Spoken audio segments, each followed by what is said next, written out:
need coffee to that. Oh, no. Hello. Yes. Welcome to Behind the Scenes with AV Rant.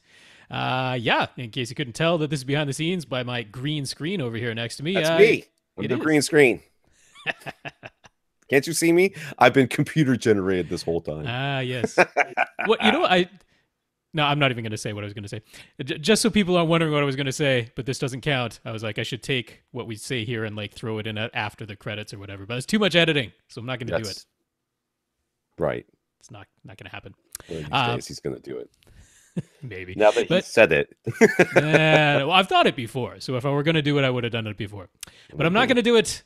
And this is Behind the Scenes. And the things that we say here don't count because it's behind the scenes. Right. If you would like if you would like a video version that's cleaned up and whatnot. And so like last week with Lee and I, we had a video drop out for about a minute in the middle there, and it made our Google Hangout kind of wonky in the behind the scenes version. But the full version, I just stuck our logo in there when the video was missing, and the audio we got separately. So that was all properly cleaned up. And if that's the experience you would like to have, instead of downvoting us for a crappy behind the scenes version, look for the complete video version. And that goes up usually on Wednesdays. That's, I downvoted you guys. The idea. We have to talk. I'll talk about that on the podcast. I think that's about it. What else? Who knows? Switch over to Tom. He can start the podcast whenever he pleases. That's how it's going to go. 2:06. Welcome to another edition of AV Rant. I'm Tom Andry, and I'm here with Rob H. This is AV Rant. It's your home theater and AV questions answered. Welcome back, Tom. How was Puerto Rico? It's fantastic. They fry everything.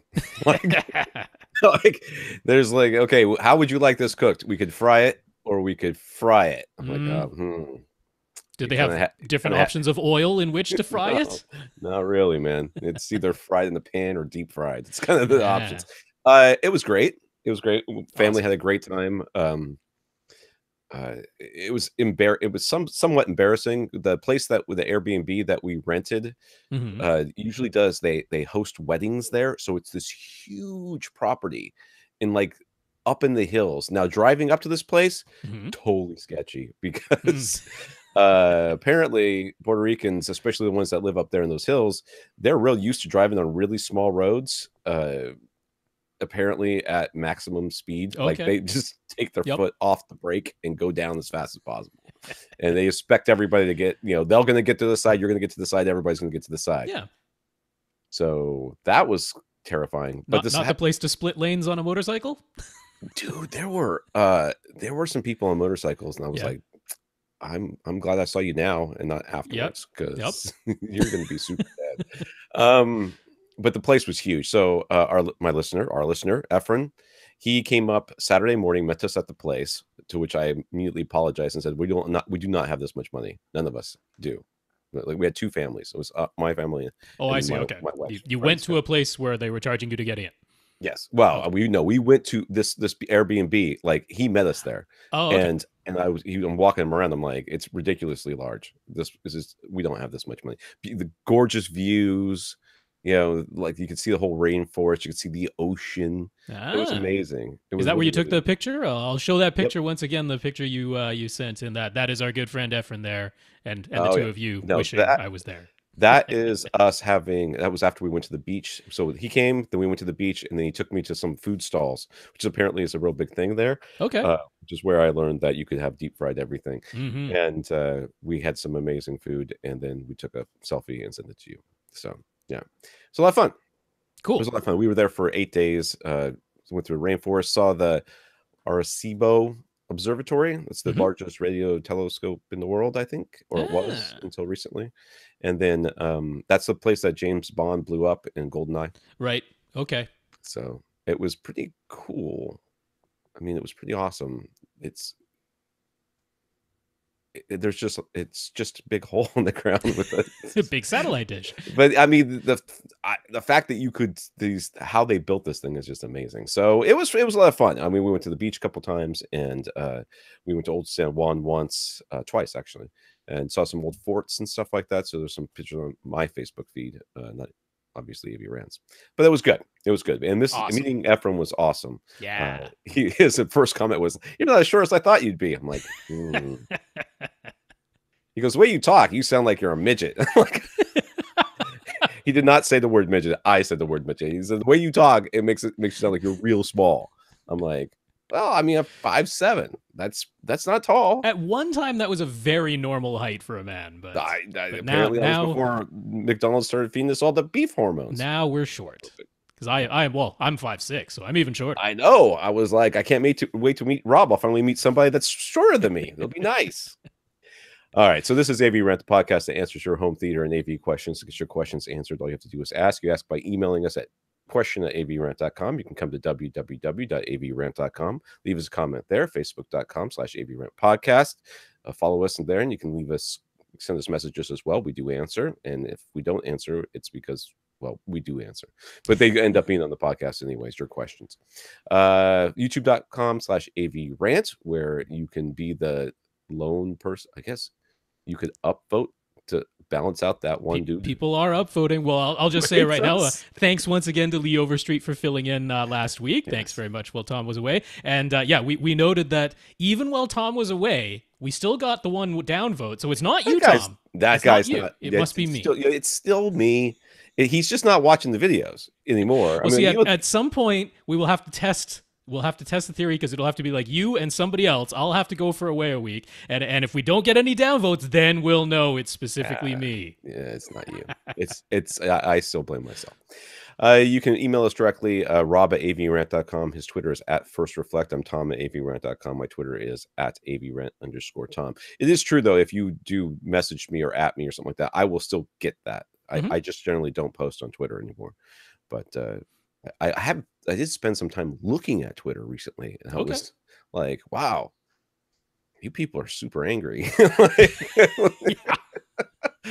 like, whoa. Twitter is not the place to listen. I remember I used to use this for news. Like, this is how I got my news. Now this is how apparently the people just vent.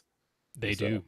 All right, we want to thank our listeners of the week. To become a listener of the week, all you have to do is support the podcast in some way. One way you can do that is going to www.avrant.com and clicking on the Buy Us a Cup of Coffee link. You do that, you get to a PayPal donation site where PayPal you can transfer directly from PayPal to PayPal, which is great, or you can use your credit card. PayPal takes care of all that. And our listener, Chad, did that this week. So thank you, Chad. Yes, thank you, Chad. We appreciate the support. That money goes into our coffers to help pay for things. Not trips to Puerto Rico. Not paid for by AVRant money, but stuff, hosting fees and stuff. We also want to thank our 60 patrons over at patreon.com. Patreon is a service where you can sign up to support artists or content creators. Monthly, a donation will be taken from your account and given to us. The minimum, I believe, is $1 a month. The maximum is $1 billion. Yep. Even more. Who knows? I don't think there's a limit. But yes, thank you very much to our 60 patrons. That's patreon.com/AVRant podcast. And see, you were away and our number went down. So you can't leave, Tom. That's the problem. Oh, okay. I know you probably number went down because I never posted last week's podcast. that is, well, as we're saying this live, that is true. By the time you hear this, it probably won't be true. Hopefully. We also want to thank our listener, Chris. Chris has generously donated an Insteon hub to be given away to one lucky listener on our podcast, as I flat out forgot to do that. Hurriedly before this, Rob and I worked on it together, and drum roll, please. Joshua A is our listener, our winner. Joshua will be receiving a Insteon hub from Chris at some point. So we will send your email, Joshua, to Chris, and Chris will is that how we should do this? I think Joshua should send his address to you, Tom. His address and telephone number to me. Yes. And then I will send that to Chris, and Chris will mail it to you. There you go. I think that's the right way to do it. I think that is the most official, best way to do this. Yes. Yeah. Okay. We're so pro figuring it out on the air. Why would it go any other way, given how we figured out the rules of this entry? But Joshua A, congratulations on winning. I believe he was the only Joshua A that entered. So if you are a Joshua A, that is you, not to be worried. If there was more than one Joshua, no, I did not get your email. Joshua B. All right. I haven't had any coffee yet this morning, so it's going to be that kind of morning. And also something, I'm old. And I woke up this morning and I swear to God, I couldn't get out of bed. I was like, oh my back. What did I do? So I called my wife. I was like, dude, did I fall asleep in the home theater last night and like sitting up in a weird position with like a knife stuck in my lower left back quadrant? And she was like, nah, why? I'm like, I can barely move. That's why it was taking me so long to set up this morning. I'm like, I like if I drop something, I was like, oh no. No, what am I gonna do? It's on the ground. How am I gonna get this? I just have to sleep on a hard floor like Arnold Schwarzenegger. That'll straighten you out. Jeez, I don't know, man. All right, in the news, via Carl, Sonos is going public. They filed for an IPO with the aim of raising $100 million. Yeah, that's all. $100 million. Their Patreon. GoFundMe. Their financials state that the revenue increased by 10% from 2016 to 2017. That the revenue has increased again over the past 6 months, but they're still operating at a net loss, although the yearly net loss is shrinking. Yay.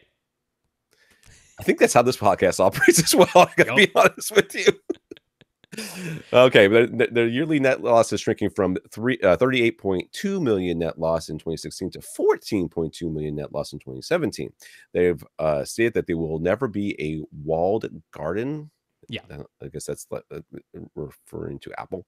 They want to work with all streaming platforms and all voice assistants, and that approach is a large part of their decision to go public. But they note that the risk factor for essentially depending on service partners who often who offer competing products of their own. So yeah, they note the risk factor of that. Yeah. Really given that, Apple has their own Apple TV device and Amazon has their own Fire TV device and Google has their own Chromecast and whatnot. But they're like, we'll work with your voice assistants as long as you want to work with us. And we need money to do that, apparently. $100 million worth of money to do it, apparently. That's what it costs. That's what you got to give to Reed Hastings to get the good Netflix. But I don't know. Ultra tier. If you think they're going up and you want to get in on that IPO, then there you go. It's been announced. The initial public offering, in case you're not sure what an IPO is. Yeah, I don't know. Which usually isn't open to just like normal. Like I wouldn't be able to get in on an IPO. You got why not? Because initial public offerings are like only to like major investors. It could be like part of my mutual fund or something, I suppose, but I don't have any control over that. So. No, I don't know. All right, here we go. Netflix is testing subscribers' price sensitivity to a potential new ultra tier. There's a basic non-HD single stream $7.99 tier, the HD 2-stream $10.99 tier, and the premium ultra HD 4-stream $13.99 tier. But now Netflix is testing 2 possible changes depending on what offer happens to show up when you're randomly browsing Netflix sign-in options. You might find that the premium tier only gives you 2 Ultra HD streams instead of 4, while the new $69.99 Ultra tier gives you the 4 streams. Or you might find that the premium still has 4 Ultra HD streams, but no HDR. What the Ultra tier is, I don't know. This is stupid. What? Well, this is the important part. This last one. But no HDR, while the Ultra tier is the only way to get HDR. What? Yeah. So what? So it's the ultra tier it's not a definitive thing what it is. They're testing to see, will people pay more to keep 4 streams or will they pay more just to get HDR? They're testing this out, essentially making anyone who's signing up for an account or changing accounts right now their beta tester, unfortunately, doing it live. And they're like, so we want to charge $3 more a month. That's our goal. But what's going to incentivize you to do that? Keeping 4 simultaneous streams or keeping HDR? Because they're like, we could give you 2 streams with HDR, or we can give you 4 streams but no HDR at the current price. Which one will make you pay $3 more? 4 streams and just HD. That's what I want. Oh. See, I would take the 2 streams with I would take 1 stream with HDR at a lower price. I would take that. Yourself. Yeah, of course you would. Yeah, I need 4 streams because I got right. Well, first of all, my friend pays for Hulu and I pay for Netflix and we share. But right now I have to call him up and say, tell your kids to get off the thing because we're trying to watch Netflix. Same thing with Hulu. He's got 2 streams on Hulu. I'm like, if we had 4 streams, that would be better. Okay. I'm I don't know. I'm guessing the 4 streams will be the thing that they'll charge more money for, but I hope it's not the HDR. I mean, that would really stink, right? That you're one person like me who wants to watch HDR and you're forced into paying the... I mean, I'm already forced into paying the highest current tier, the premium tier, and then to be charged even more because I would like to keep what I already have. Man. Yeah, it's got to be for the... No one's going to... Nah.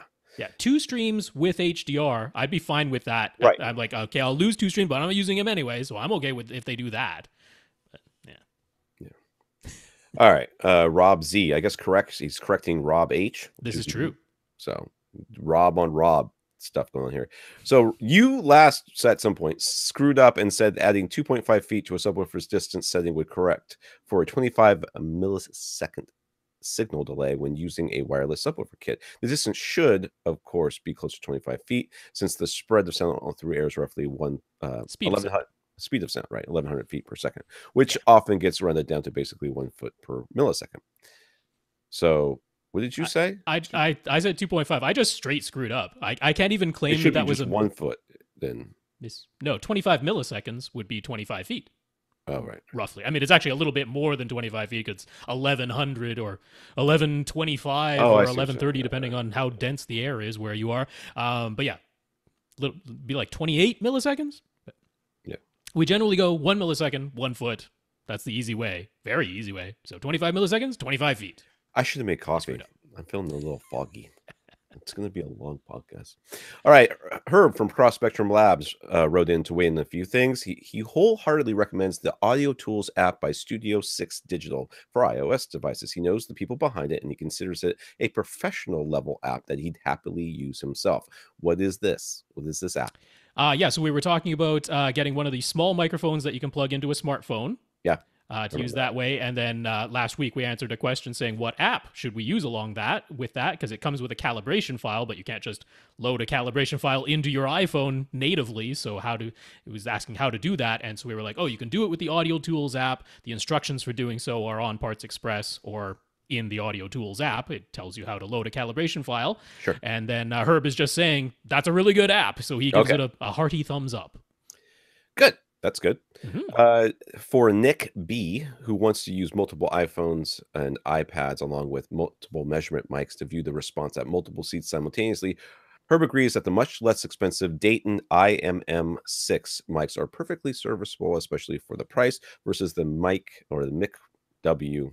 MICW, whatever, I436 that Cross Spectrum calibrates and sells. He says the I436 costs what it does, $130, because it's meant ANSI Class 2 specification that's targeted at professional applications like OSHA compliance or noise ordinance compliance in court. It's overkill for audio enthusiasts. So to just see if your frequency response is uniform from seat to seat, spend less and go with the Dayton IMM6 mics. There you go. So this is Herb himself saying, don't buy what we sell. It's overkill for what you need. Here's a much cheaper option that's completely fine for what you want to do. That was kind of my advice too. And once again, we love Cross Spectrum Labs, and here's a reason why, because they're going to tell you to not spend $600 on mics when you can get it for like $100, which is great.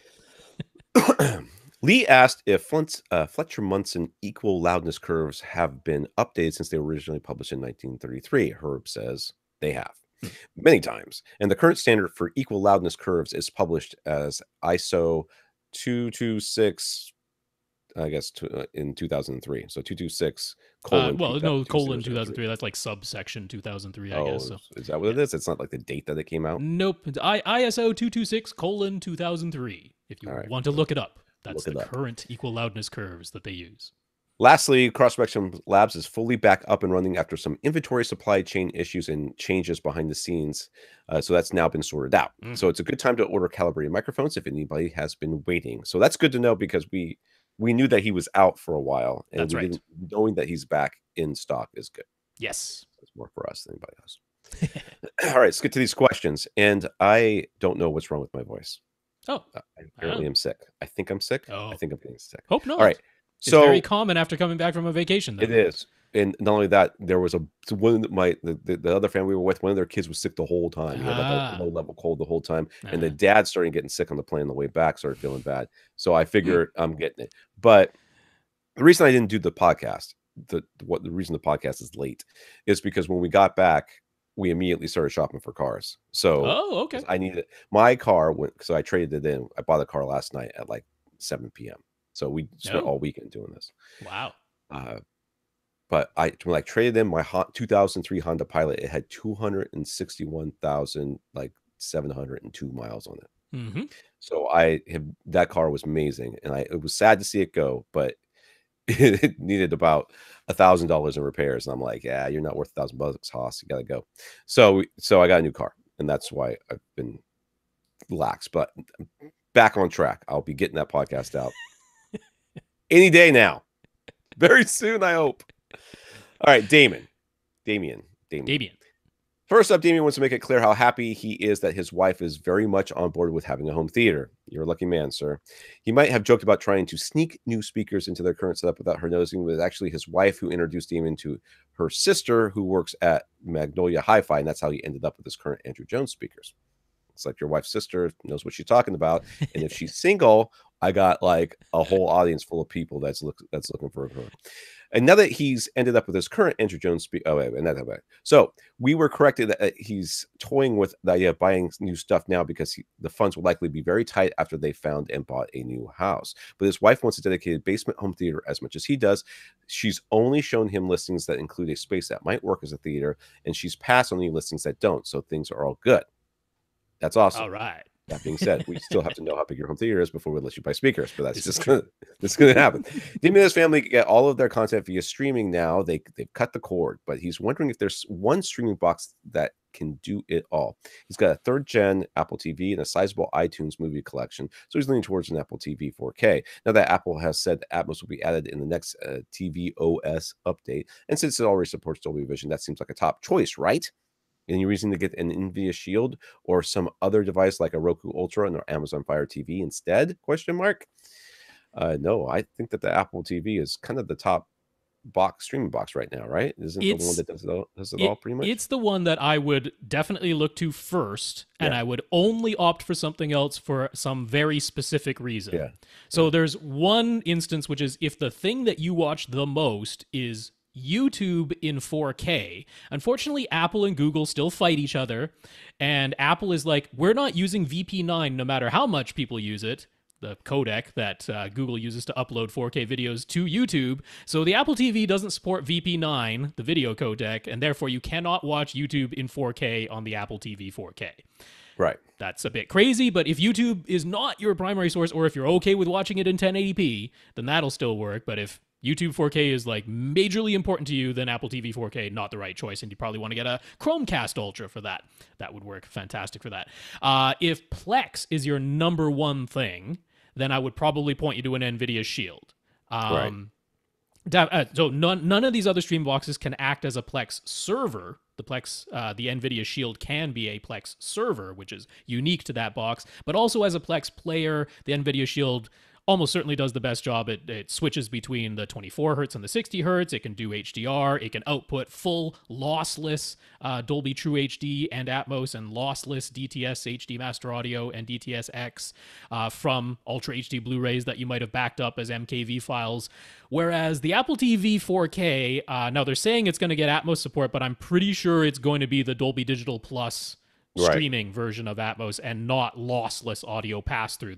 Have never mentioned lossless audio pass-through. They've never even mentioned DTS, even in passing. So I don't think that's going to be the top choice for a Plex box. But other than that, I mean, I guess if there's a service that Roku has that nobody else has, because Roku has everything, like really niche stuff that other boxes don't have. So you can make an argument for any of these other boxes, but if the default is I want the major services, I'm okay with YouTube being limited to 1080p, that I would point you to an Apple TV 4K, especially if you have an iTunes library already, because no other box does iTunes. So I think Apple TV 4K is the right choice for Damien. All right. That's what I would have thought too. On the streaming boxes, are any of the audio and video formats locked together? For example, can you get an Atmos audio with a 1080p SDR stream, or is Atmos always locked to only Dolby Vision stream or something like that? I actually don't know, but I would think that the Atmos, would be locked to the Ultra Stream or whatever it is, but yeah, it's going to. I mean, if your bandwidth drops, it's going to scale the video down, right? I mean, it has to. Yeah. So if you take Netflix, for example, if you want to listen to Atmos, you do have to have what is presently the highest tier, the premium tier, that gives you access to Ultra HD streams. You can't get Atmos without having that tier. In Vudu, you do have to have the 4K version of the movie in Vudu to get the Atmos audio. And people have complained about this because a lot of times you'll get a disc, and when you redeem the code, it only gives you the HDX version, the 1080p version, not the 4K version. And without the 4K version, you don't get the Atmos audio. So it's not tied to Dolby Vision. It's not tied to that, but it does tend to be tied to the 4K Ultra HD version of the video. If you have the ultra tier Netflix and you can get the 4K streams or whatever, and you don't have a 4K TV, you can still get the Atmos. It's just because you can do it on an Xbox One, and an Xbox, like the original Xbox One, not the S or the X. And the Xbox One original can't do 4K, but it can do Atmos from Netflix as long as you are subscribing to the highest tier. I'm gonna have to bump my tier. I did not realize that. Thank you. Well, there's very little Atmos content on Netflix, so I don't know if it'd be entirely worth it to you. I also get 4 streams, though, if I do that, right? That you also get 4 streams, that's right. Yeah, that would be better. So is a Harmony Elite totally worthwhile? He used to have a small number of devices, so he isn't really looking at universal remotes before. But now he has, excuse me, now the number of devices in his system is growing. So what advice do we have to offer when it comes to Harmony or other universal remotes? All right, so I've done everything. I've taken the remote that you've got with your receiver, and I've programmed in all the other stuff so your receiver remote can control everything. I've had standalone Harmony remotes that you can program macros on, but you don't plug it into your computer, do all that stuff. You just do it by hand. I've had the standalone remotes where it's IR, but you plug it into your computer and you can do things a little bit easier. And of course I've got the Harmony. I don't know what I have. Elite. It's something like that. It's like the Elite with the hub and everything else. My parents have like 3 devices in their whole thing, right? Well, they have more than that. They have the TV, they have a cable box, they have a Blu-ray player, and they have a receiver. Okay. That's every device that they have. And they bought a Harmony Elite because they came here, they're like, it is so easy. It just makes your life so much easier. Like my wife is like, I don't know how to turn the TV on. I'm like, if you can't figure out how to turn on the TV with this remote, you can't read English because there's like 3 commands: watch a movie, play a game, and I think another one is also watch a movie. But I think it's because we don't watch TV because we've got the cord. So I've named them stuff like one's Xbox, one's that's what it is. It's Xbox, PlayStation, and then watch a movie. And the watch a movie is the Ultra HD Blu-ray player. So I've got more devices. I just don't have them hooked up because I don't need them. But I think it's totally worth it. Yeah, man, I totally do. I definitely think with the Harmony hub-based systems, and there's several of the hub-based systems, but I think it's very much worthwhile. Now, you can start with just the hub all by itself, $99, and then you would use your smartphone and the Harmony app to control everything. Right. That might be okay. The one I like the best, because I think is the highest value, is the Harmony Companion. Because that comes with the Harmony Hub, and then it gives you a remote that is all hard buttons, so it doesn't have a touch screen on it, but you can still use your smartphone in addition to it.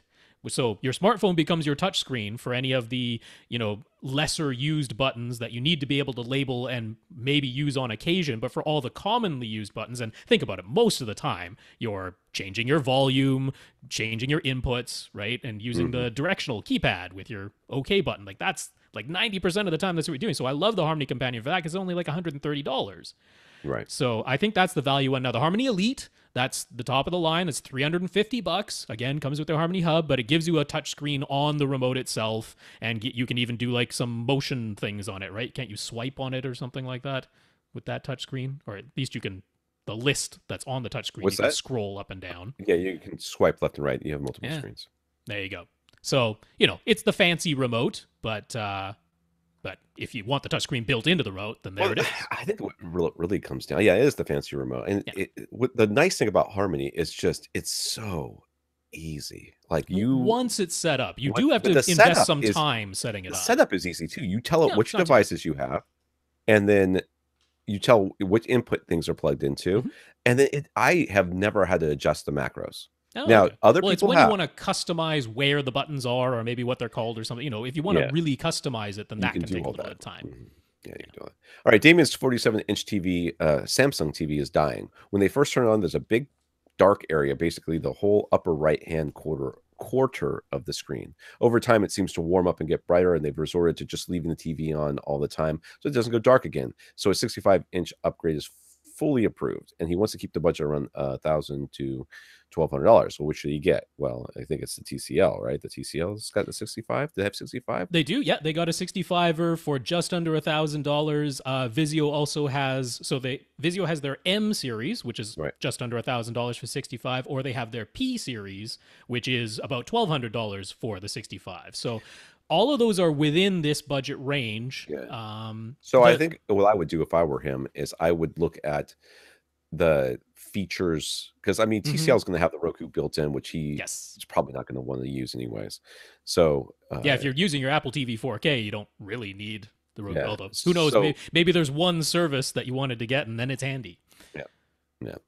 But you could look at that. You could also look at the number of zones of backlight and stuff like that. See if anything in particular strikes you, because all these TVs would be good options. Yeah, I would say the M series. So this is the 2018 M series Vizio is probably the one I would put last place. It has many fewer dimming zones than either the TCL or the Vizio P series.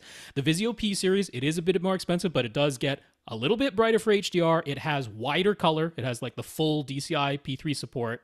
That's about it. A little bit better black levels, apparently, according to all the reviews. But it's pretty much. You're going to want to discuss that with your wife and say, "Hey, this is the price of this one, and this is the advantages of the other one." Right.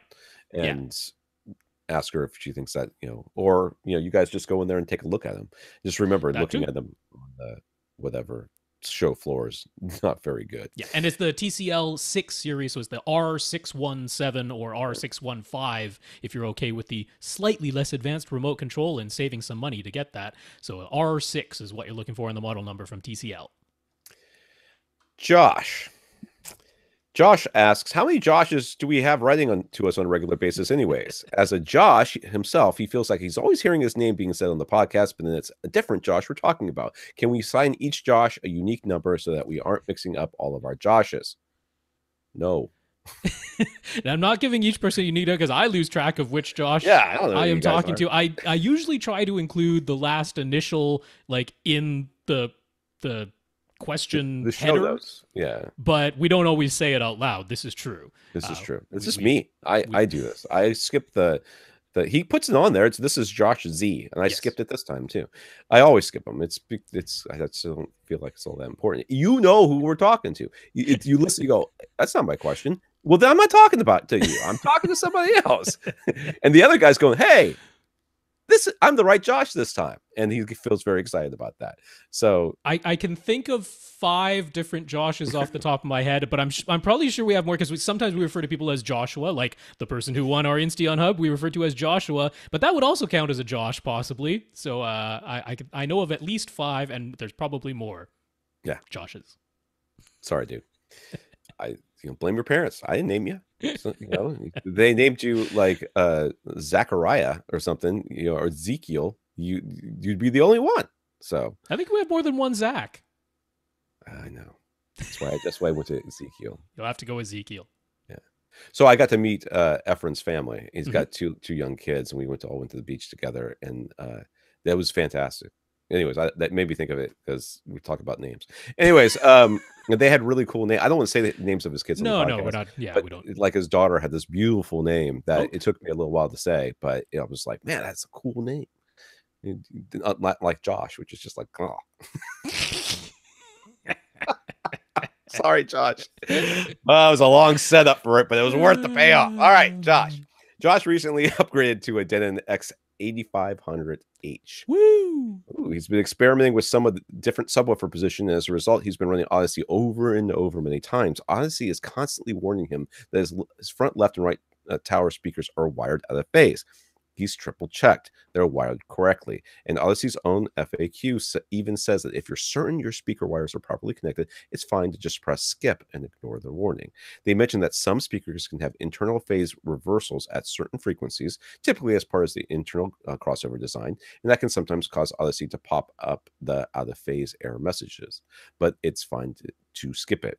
Just to be sure, Josh tried intentionally wiring his front, left, and right speakers with reverse polarity, red from his receiver to black on the speaker, and vice versa. And when he did that, Odyssey seemingly thought everything was fine. No out-of-phase error message. Since he wired both speakers with reverse polarity, his phantom center image still sounded fine. So what do we think he should do? Well, it sounds fine until you've got a pan that goes from the left speaker through the center speaker to the right speaker. That's the test. Yeah. That's if you can get a pan that does that and it still sounds okay, well then Odyssey was right and your speakers are wired out of the phase.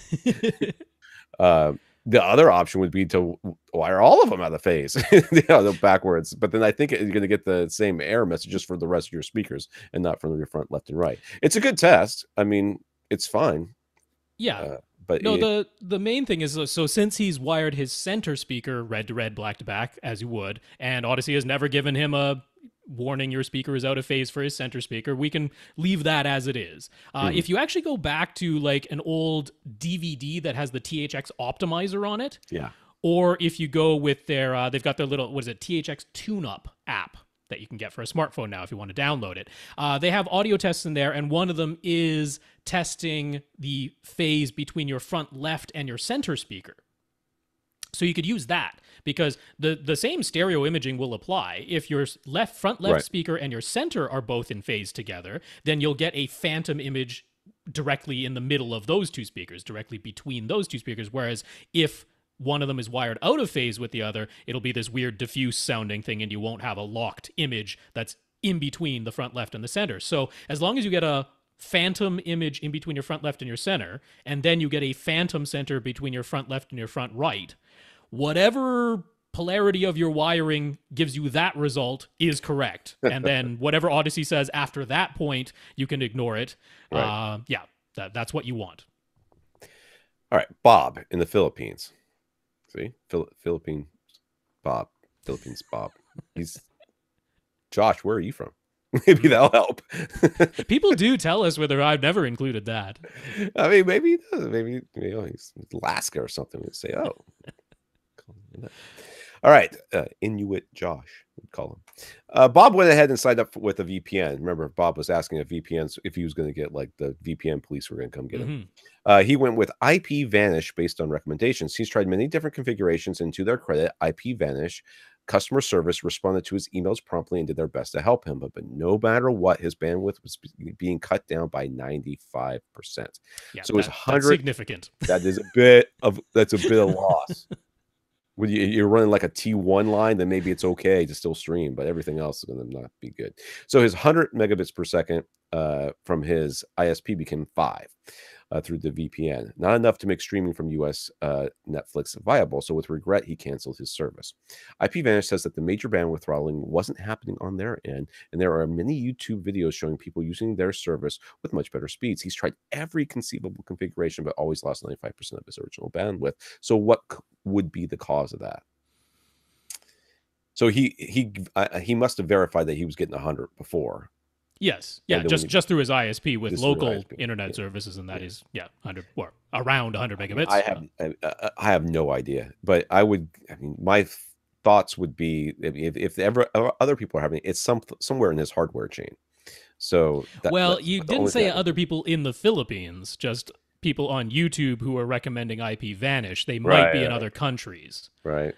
But still, I mean, my suspected culprit is it's your ISP who can recognize that the traffic is being sent through a VPN. This is not hidden from them, and that it's just their policy to throttle VPNs, which is pretty common for a lot of ISPs. For obvious reasons, they don't want your data being obfuscated from their view, and so therefore it might not be illegal, but there also might not be any law telling the ISPs that they're not allowed to throttle VPNs. They usually are, and that I can't say for certain that's what's going on. But given that IPVanish tried to work with you, that you tried all these configurations and nothing worked, and no matter what, it was consistently this 95% throttling, I'm like, I would suspect that it's your ISP. Now, maybe a different ISP in the Philippines won't do that.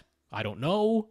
Maybe he doesn't have many options too. I mean, who knows how many ISPs there are in the Philippines? I mean, and Bob maybe knows. a different VPN would be masked. Maybe they don't know about it. It's not in their database of VPNs to throttle. But I've seen lots of people, on YouTube and elsewhere on forums and that, who are like playing the VPN lottery, where they sign up with, a new VPN every week, trying to find the one that their ISP doesn't know about, right? That it won't throttle it. And then, a couple of weeks later, they're getting throttled again and they jump over to a new VPN. But I mean, if that's the way you want to live, okay.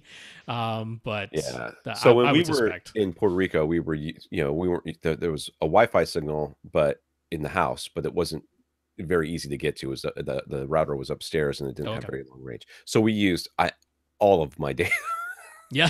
I got your throttled back so hard. Like yesterday I was trying to and something happened with my phone. Like it connected to my home router, but it didn't, it wasn't getting any data through. I wasn't able to download anything through the home network, and I didn't realize that. So when I tried to download the app was like 78 megs or something. Right?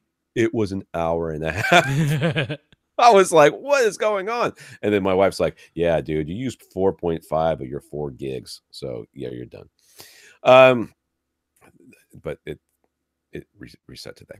So he wanted to mention that he signed up for US TV Now, which is an IPTV provider meant for US military stationed abroad. That works very well for him and doesn't require a VPN, but it's just live TV, so he gets all the commercial and he's subject to the time difference. He appreciates that he can watch US TV channels with good video quality, though, better than his local cable TV quality from the Philippines provider, in fact. So I guess it's meant for US military Does that mean that that you have to be US I don't know.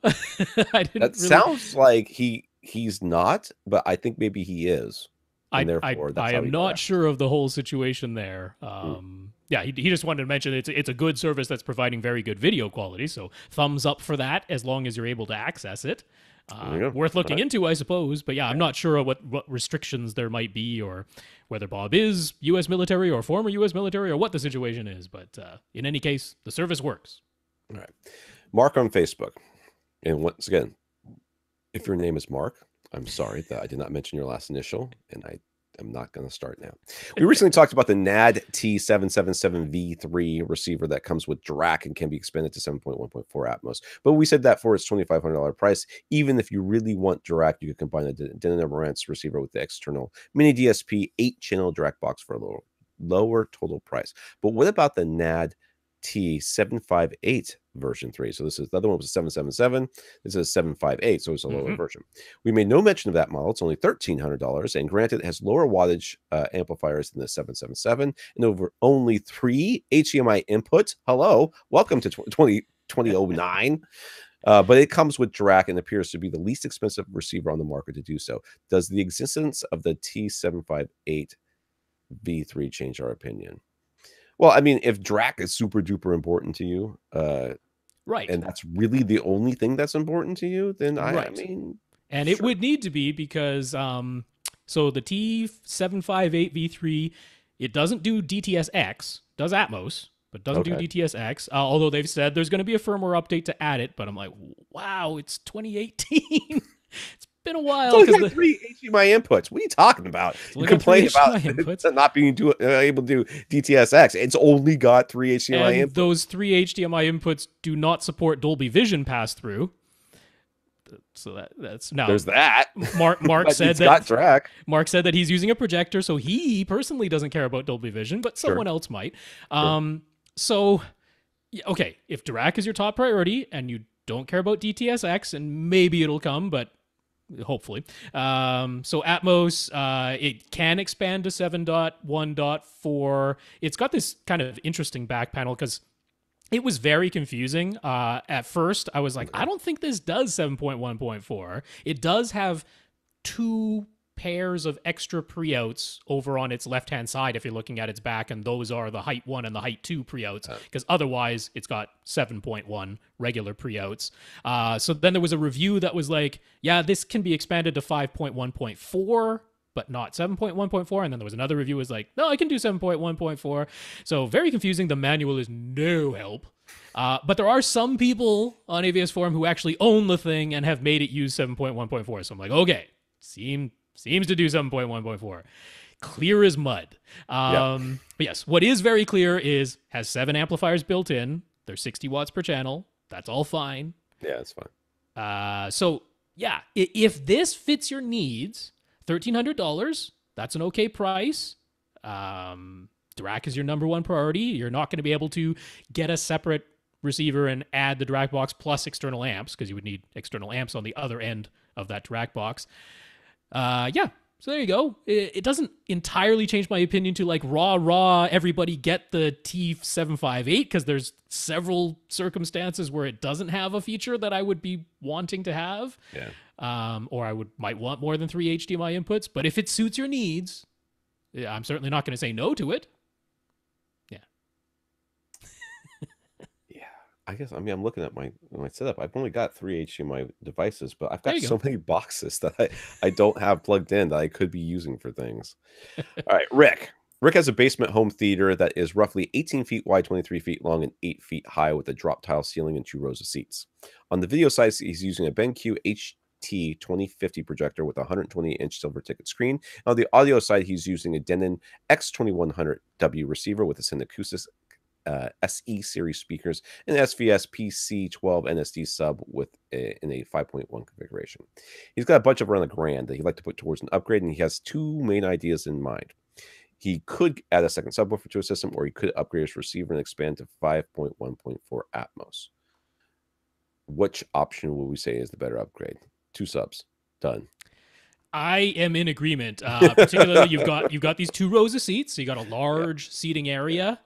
I think the first thing to do is to get the dual subwoofers. I am in agreement with that. I think that will make the larger, more noticeable difference. And I think I'll be very pleased with the results once you have those 2 subs for sure. I mean, I think as an audible and noticeable difference, that will be more audible and more. At first, it won't be. It should be like, it seems like there's less bass in here. And all of a sudden there'll be a lot more bass than you're used to. It'll be more even. Yep. If you were to go for the Atmos upgrade, would a Denon X4400H from Accessories for Less be the best receiver choice? If he's going to do Atmos, he wants 4 overhead speakers, so a model that can do 5.1.4 is the bare minimum. Can't the X3400 do that as well? Nope. That tops out at 7 speakers max. It cannot be expanded beyond that. I thought it was 7.1.2. Okay. Then I guess this would be the one. Unless you have Marantz. There might be a Marantz. Yeah, the Marantz would be the alternative. So right now, as we're speaking, and this might be different by the time you hear this, because stock levels do change quite rapidly, but over at Accessories for Less, they have some stock, and thank you to Damien, by the way, for alerting me about this on Twitter, but they have some stock of SR6011 units, which would be equivalent in features to the X4300H, except that there is no way to add Oro 3D to the SR6011. Oh no! Don't think that's too big a deal. And the one feature that a lot of people do care about, though, is the front panel display, where the SR6011 only has the little porthole display that shows you what input and your volume level and nothing else. It has no other front panel display. But that's at $700 right now, right this moment while you're hearing this. It might be different by the time you hear this if you're listening to the audio only version. But $700 for the SR6011, that is the lowest price I've seen for a model that can do 7.1.4. It can do 5.1.4 out of the box, or 5.2.4 out of the box. And then if you add an external 2-channel amp or more, it can do 7. Now, they do have the SR6012, which, of course, is the next model year. That's equivalent to the X4400H. That one can do Oro 3D if you want to add it to it. And the SR6012 has HEOS built in as well. The 6011 does not have HEOS built in, so that's one other feature. But they've got that one for $850 right now. So both of those, the two Marantz models, are less expensive than what they have the X4400H selling for right now. But that could change. The prices go up and down. The stock goes up and down. But if you're okay with the small porthole display instead of the full display of the dead ends. I like that porthole display. I mean, how many times do you look at these things? Well, that's just, I mean, a lot of people have it hidden away, in which case it really won't matter. Definitely go for the lower price. So he asks which ceiling speakers would nicely match with his Ascend acoustic speakers and be a good choice for his room and budget. Since he has a drop tile ceiling, in ceiling or on ceilings are both options. He does have a pair of Polk Audio RM2300 satellite speakers that he tried using as surround backs, being like the way they sounded with the rest of his speakers. So he went back to 5.1. But would those Polks be good enough as overheads? Then you could just add one more pair to have 4 overhead speakers. What's the HTM whatever speakers you're always recommending from Ascend? The HTM 200 SEs, which are $300 for the pair. Choice. Well, for sure, that would definitely match your other Ascend speakers. I think you could go. I mean, since you've already got these Polks, and whenever somebody asks, should I get subwoofers or should I do Atmos? And I have 20 questions about Atmos. I'm like, oh god, they want us to say Atmos, but we're going to say subwoofer. So I'm sorry if we didn't tell you what you wanted to hear, but subwoofers is still the right choice.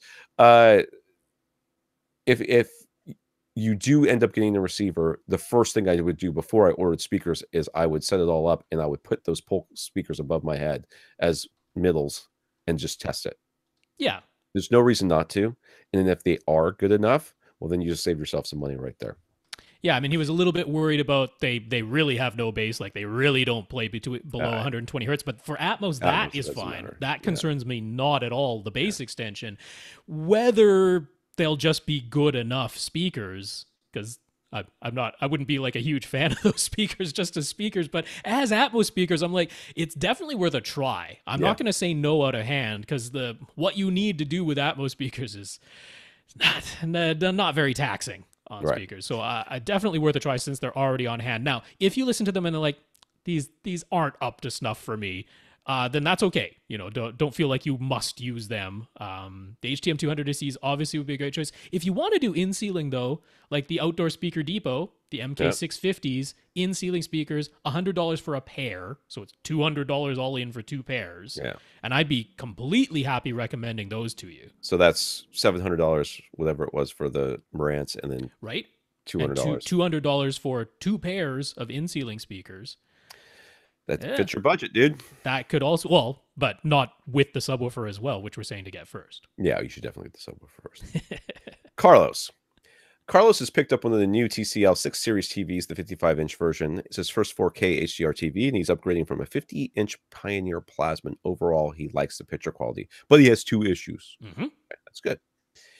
His cable box still outputs an AI, and that doesn't look as good on the TCL as it used to only look on his Pioneer Plasma. Is that just what happens when HD is upscaled to 4K?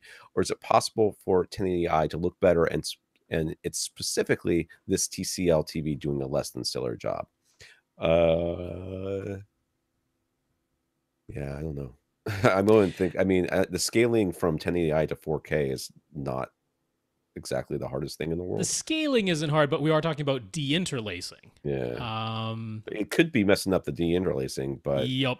Well, because I mean, Artings even did the whole thing where they test, but they only test scaling. They send in progressive scan signals. So 1080p being upscaled to 4K, they're like, yeah, that looks sharp, that looks good, and it should. No, I would too. I would, because your box, if it puts out 1080i, it can certainly put out 720p. It's usually 720p, right? Yeah. Try 720p and see what that looks like. If that looks a lot better, then it's a deinterlacing. That's the deinterlacing. Yeah, because I have heard in a few places that the deinterlacing is not so great, and that's kind of to be expected with a lower price television. They skimp somewhere, and it's very common to skimp on the deinterlacer because we're not using it a whole lot anymore. If that's the case, then you could get I don't know how you're going to find it, but you could get an Oppo player and use the scaler. Well, I was thinking even an AV receiver. Well, AV receiver should be able to do it. Yeah, most of them can these days. Yeah. Although I'm not sure if he has a surround sound setup. He didn't mention that. Yeah. But if you do, you could try feeding your cable box 1080i signal into your AV receiver, turning on your AV receiver's video processing, and see if that looks any better, if that's something you already have on hand. So yeah, I'm not going to say for certain that the TCL television's deinterlacing is bad, and that is for certain the thing, but I've seen some people mention it. It would not shock me if it were the case, because very often they do skimp on the deinterlacer. So yeah, if you have another device that can deinterlace instead, give it a try. Could be worth it. All right, the bigger issue is an error message that keeps popping up on his screen. It says the TV's USB connection does not have enough power for the connected USB device. Use a power adapter. He doesn't have anything plugged into any of the USB ports. Right. If your person's okay in the remote, the error message goes away, but then it always pops back up again a short while later. He's tried contacting TCL's customer service and doing a full factory reset, but no luck, which they do. I'll straight up turn that TV. Yeah, that's an exchange. That is an exchange. Yep. That's going back, because that does not, that's something that, like, something seriously wrong with the hardware. Like, there's something being sensed there that's not there, and either the programming or some weirdness is going on with the chips. Nah, you got to get rid there's of that. there's a little short circuit in the wires or something is what it definitely sounds like it might be. No, that's a hardware issue. I imagine there's just something wrong with one or more of the USB ports on that particular unit. I would absolutely exchange that thing. If for some reason some places only do 14 days where they'll take it back or whatever, that should definitely be repairable under warranty. Like, this is a recent purchase. You're no way you're past the 1-year warranty yet. So yeah, that's a hardware issue. All right, Adriano, I bet he knows who we're talking to. He's like, oh, it's me, because we got one of those. Adriano's friend in Australia wants to get a new 55-inch TV. His friend's room is a large open concept space with lots of natural light, but his friend is still leaning OLED because he just loves the perfect black levels and superb contrast. The LG B7, the Panasonic EZ950 OLEDs are both about the same price in Australia. Do we have any comments about going with one of those over the other? I don't, but I know Rob does. Well, first of all, I would say they're close enough that if there is a price difference, just get the cheaper one, because there's no differences so significant that I would be like, oh, you must get one over the other regardless of the price. But if the prices are very, very close like this, so he's like, there's a well-lit room, and of course, I'm going to touch on whether you should stick with OLED altogether, but in a well-lit room, I would lean towards the LG in this comparison. There's a couple of things. So the LG is less aggressive on their automatic brightness limiter. So you will notice that the image dims more significantly on the Panasonic. And this is a transition from a overall dim scene to an overall bright scene. You will notice that the overall bright scene dims itself. That is the automatic brightness limiter. You'll see that more on the Panasonic than on the LG. So that's one thing where the LG has an advantage in a more well-lit room, where your OLED light setting, the overall level of light that it's outputting, is probably going to be higher. The other one is I prefer the way that LG handles HDR10 signals. They call it active HDR. It's actually hidden underneath the dynamic, dynamic something? It's the first one. Dynamic contrast. That's what I was thinking of. It's hidden under the dynamic contrast setting. You want to put that on low, only for HDR10 signals, and then it will do their active HDR, which I prefer. Also, the LG has Dolby Vision and the Panasonic does not. Not really going to matter in a well-lit room, but hey, it's a feature. So if they're the same price, I'd get the LG. Now, the question then is, he's open to other suggestions. Oh, sorry. Is that actually the next question? That's actually the next question, yeah. I was going John's friend is open to advice if we think there's a much better TV option that he should go with instead. Any thoughts? Well, honestly, one thing that you haven't addressed here, you've told us what the room looks like, but you haven't told us how he watches TV. Yeah. If he's watching if he's putting this TV in a big open room and watches it during the day, and then that's it, well, then, yeah, he should consider a TV that's a lot brighter than the OLED and not worry so much about those black levels that he's never going to notice. Right. But if he already cares about the black levels. If at night he watches and he's got curtains, or if it gets dark in there and it's dark enough, well, then I say let him have the OLED and not worry so much about it. Yeah, the other major thing I would think about is viewing angles. Because this is a large open concept space. Are you viewing it from anything other than dead ahead center? Because if you are, like so Samsung right now, in their 2018. So he's actually looking at 2017 models. He probably wouldn't be looking at the newest 2018 QLEDs from Samsung. They're really expensive no matter where you go. But they have, by every account, the very best anti-reflective, anti-glare screen that like anybody has seen on a television to date. That's great. They still only look good from like bang on axis. You take like one step to the left or the right, or stand up or lie down, and all of a sudden those great black levels just turn to gray. Everything gets crushed. The colors shift. Like, you have to be bang on axis to watch these things and have them look really good. And I'm like, large open space. I'm like, I bet he watches that thing from his kitchen or something sometimes. And he's not dead on axis, in which case an OLED is going to look way better. But then the flip side is, do you just leave it on one news station all day long? Because if you do, I don't want you to get an OLED. As much as I say the whole worry about burn-in is overblown, and I genuinely believe that, there are the instances where it absolutely can happen, and it would really suck to spend all this money on an OLED and then get burn-in. So if you're like, I just put my TV on and I get it pretty bright because I have it on during the day, and I leave it on one news station where the stupid little ticker is going across the bottom or their logo is constantly there, then I would warn you away. So figure out what the usage scenario will be, and that should decide for you whether to go LCD or OLED. Yeah. So for Andry himself, he's still setting up things at his dental office. He decided to go with the Sennheiser 4.5 Bluetooth noise-canceling headphones for his patients while they're in the dental chair, but he still hasn't mounted the TVs above the dental chairs. He'll be installing 4 TVs in total. He found a Sony TV that advertises being able to connect directly with Bluetooth headphones without needing an external adapter, but that model doesn't come in a smaller 32-inch screen size that he'd like to install. He's a bit concerned that if he adds external Bluetooth transmitters, he need to keep them within easy reach in case they need to be repaired with the headphones or be turned on and off manually. His whole goal is to avoid wires hanging down. So can we recommend any 32-inch TV models that have Bluetooth headphone connections built in, or is there a good way to use an external Bluetooth transmitter without having any wires hanging down from the TV? Dude, I'm going to straight up tell you, I did not look at these questions, and I would have found an answer for this one, but I do not have one because I did not have time to look at this. I don't have a 32-inch model that I know for sure works with Bluetooth headphones just natively. Like, just has that built in. Now, that's a feature that might be there. There's a lot of TVs that say they have Bluetooth connections, but it's usually not specified that it's for headphones, which does, like, it needs to be for headphones. Right. Like, just a Bluetooth connection might be, that's how it connects to your smartphone, or that's how it accepts a signal, not sends. Right. Yes. Yeah. You can send a signal in via Bluetooth, but not necessarily send one out to headphones. And that's really unclear, unfortunately. I'm glad that Sony actually advertised that on one of their TVs, but it's not a feature that you can take for granted at all. Right. That's a specific thing, is Bluetooth out. See, I mean, most Bluetooth adapters, what they are is they have like some sort of RCA usually input that goes, not RCA, the red and white, into the back of the TV, right? RCA. And so what you would do in this case, what I would do if I were you, is I would wire up the Bluetooth receiver. I'd buy an aftermarket one. I'd wire that up so that it was that the receiver was close, was on a wall someplace or something like that, or someplace accessible. And then and dude, seriously, do not put it inside of a cabinet.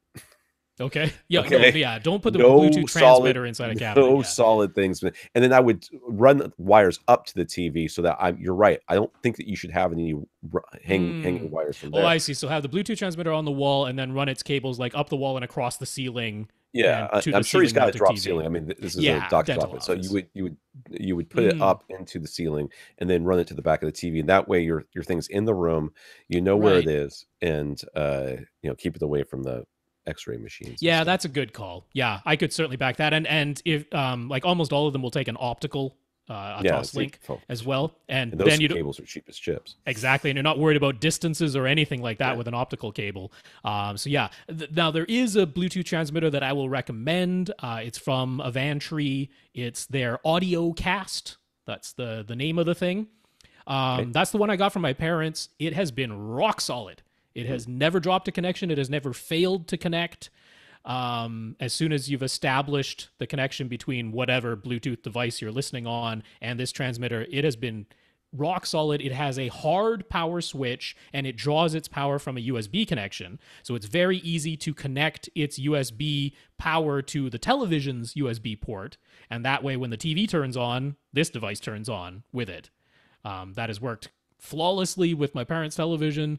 Yeah, I can wholeheartedly recommend that device. You can even pair 2 different pairs of headphones to one transmitter if you want to do that for some reason. And yeah, there you go. And I like Tom's idea. Things I would warn you against, I think we talked about this before, but my Echo is connected to a Bluetooth speaker, which I have up high on this little this partial wall that just kind of surrounds the refrigerator. It's a little bit higher than the refrigerator, and I've just kind of set it up there so we get music throughout the room. It's connected by Bluetooth, and when you use the microwave, that connection drops. I mean, it gets all staticky and weird. So whenever you're doing, if there's it's a dental office, you're going to be taking x-rays. So you need to be thinking about that as well. And yeah, that I don't know until I have no idea how that's going to affect the headphones, the connection, the receiver, the transmitter, none of that. I mean, I think it's fine with the TV because I've seen TVs in doctors' offices before, but that's one thing that you're going to have to test. Now, before I'd wire this up, and I mean, literally, like, even just in the room, and then put the headphones on myself, and then x-ray something, just put the x-ray on for a second, and then see what happened, and if you want to have a sacrificial one, just in case, you could aim the x-ray at the transmitter, aim the x-ray at the headphones, and then see if they still work afterwards. I think I would have to do that just to make sure that I knew what I was getting myself into, because I mean, surely it could do nothing, or something really terrible could happen. Well, if it blows up one pair of headphones, it should be simple enough that it's x-ray time, Mr. or Mrs. Patient X. I'm going to remove these headphones now while we take the x-ray of your mouth, and then you can have them back on. It'd be hilarious. Okay, you got one lead apron for the person, and then you take the headphones and the transmitter and you put them into like a lead box. Sorry, we have to do this so they explode. I was thinking you just make a lead cowl that they can put over the headphones while they're still on their head. I'm Batman. All right, Dave. Dave recently added dual clips R115 SW subwoofers to a setup. His room has openings, and the only reasonable place for 2 huge subwoofers is having them both on the front wall on either side of a center speaker. His receiver is a Yamaha RXA 760, which does have 2 subwoofer outputs, but they are not independent. After connecting the subs and running Wipeout, the bass was severely lacking. He tried different crossover settings, trim levels, and distance settings, but nothing fixed the issue. Using the extreme ends of the distance setting option seemed to make a little bit of difference, but not a full fix. He finally tried flipping the 0-180 phase switches on the backs of his subs, and the deep bass suddenly sounded much better. However, things above 60 hertz or so were still quite lacking. Can we explain the difference between the 0-180 degree phase setting on his subwoofers and the distance setting on his receiver?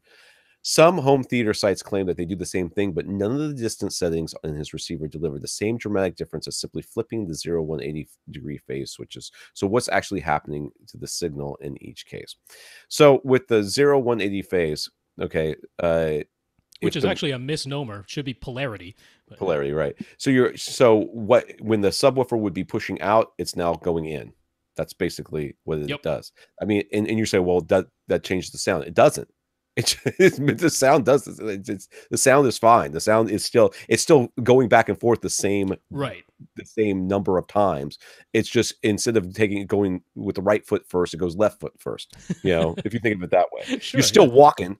You just started with a different foot. Yeah, and that's the same thing. The signal in the recording says go out, and instead it goes in. But then when the signal says go in, it goes out. Right. It reverses the polarity. By changing the distance, what you're doing is you're setting up a delay. Yeah. So as you increase the distance, the delay, not on the subwoofer end, but on everything else, right? Is that how that works? Because it's further away. So yeah, if you're saying it's further away, then the sound that's being sent to the subwoofer has to precede everything else, so everything else is actually getting delayed. Right. Yeah. So did you not see as much of a difference? Well, because to delay it 180 degrees, it have to be a really big distance, right? I mean, way out there, and you don't have that much control. And you could only work out a perfect inverse polarity for one frequency, because it would be half the wavelength of that frequency would give you exactly an inverse polarity, but only at that frequency. All the other frequencies wouldn't necessarily be 180 degrees in reverse polarity. So they aren't exactly the same thing. Now, if you had a fully variable phase knob on the subwoofer, I mean, that's what he needs. And then compare that to the distance setting in your AV receiver, those two are the same thing. Those are essentially just adding a delay. But the polarity switch is different. It's making it so that when the signal says go out, it actually goes in. When the signal says go in, it actually goes out. The other two are delays being added to the signal. Now, you're quite unique. Most people flip that switch and won't notice any difference whatsoever. You flip the switch and it's like, sounds the same. I've flipped switches in many rooms with many different subs and gone, yeah, that's about the same. And he didn't mention if he tried having it flipped on one of the subs but not on the other. Because that's worth a try. Sure, both of the subs in your case are getting the exact same signal, but then you could inverse the polarity on just one of them. I mean, it doesn't cost you anything, so why not give it a try? Yeah, and then if that doesn't work, or if that doesn't do something you like, switch them. So the other one is. Oh yeah. There's no reason not to. So yeah, your real problem here is placement, and obviously I don't have a picture to look at, but the real problem here is placement, and the fact that you have to have them both up the front puts you like in the 1990s when we had no idea what to do with subwoofers. This was a common thing. I mean, this is why I can kind of understand the people who are like, I tried subwoofers in my music only system and I didn't like the results. Yeah. And now they've sworn off subwoofers. Now, the conclusion of swearing off subwoofers, that's not the right idea, but I can fully understand having had a bad experience because it can entirely be that case.